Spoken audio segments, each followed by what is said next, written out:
Social media पर एक video viral हो रहा है जिसमें इजरायली कैदियों के जो परिवार हैं जिनको बंधक बनाया गया है उनमें रोष है। उन्होंने उस वक्त हंगामा कर दिया जब नेतन्याहू एक भरे हुए भीड़ से भरे हुए खचाखच एक ऑडिटोरियम के अंदर,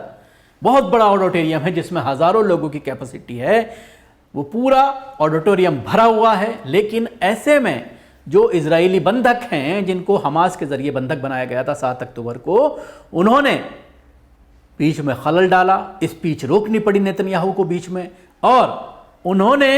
एक जो मुआहिदा है, फौरी मुआहिदे,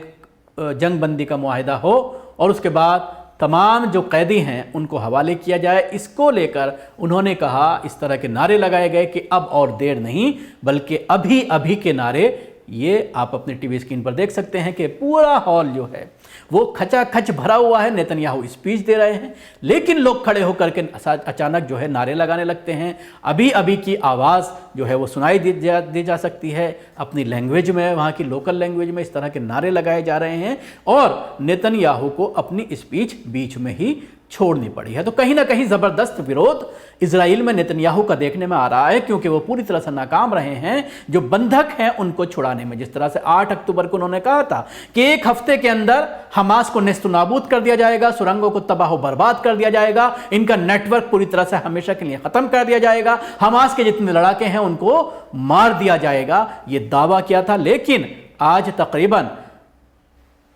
80 दिन होने के बावजूद अभी तक न सिर्फ सफाई की बात तो आप छोड़ दीजिए, बल्कि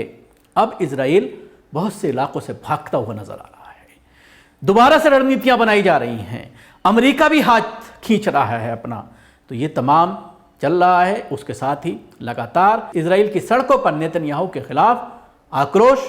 विरोध प्रदर्शन, सरकार से सवाल, क्योंकि लगातार न सिर्फ ये मामला कि कैदियों को छोड़ा जाए बल्कि ये मामला भी बार बार उठाया जा रहा है कि इतनी बड़ी संख्या में हमारे फौजी मारे जा रहे हैं, जिनके रिश्तेदार मारे जा रहे हैं इस जंग में,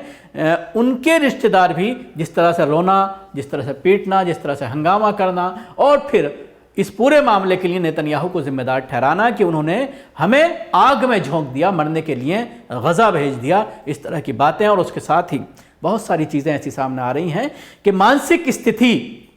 जो फौजी वहाँ पर लड़ने के लिए गए हैं उनकी मानसिक स्थिति ठीक नहीं है, उनका इलाज किया जा रहा है और बहुत सारे लोगों को तो ऐसे ही छोड़ दिया गया है, क्योंकि अब अर्थव्यवस्था पूरी तरह से चरमरा गई है इजराइल की, तो इसलिए उनका इलाज भी सही तरह से नहीं हो पा रहा है।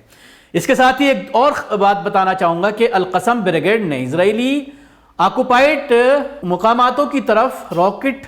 सेल्वोस दागे हैं। ये वीडियो भी सोशल मीडिया पर वायरल हो रहा है, जिसमें अल-क़सम के ज़रिए ये वीडियो जो है वो पब्लिक डोमेन में डाला गया है और ये बताया है कि किस तरह से हमारे ज़रिए यानी अल-क़सम ब्रिगेड के ज़रिए किस तरह से रॉकेट दागे जा रहे हैं इजराइल की तरफ, जिसमें इजराइल का नुकसान हो रहा है। इसके साथ ही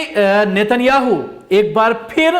गजा पहुंचा है और वहां पर उसने फौजियों से मुलाकात की है। मुलाकात करने के बाद ये कहा है कि जो ये अफवाह फैलाई जा रही है कि जंग बंद होगी, हम जंग बंदी की बात कर रहे हैं, ये अफवाह है, इस पर यकीन न किया जाए, जंग को आखिरी अंजाम तक पहुंचाया जाए।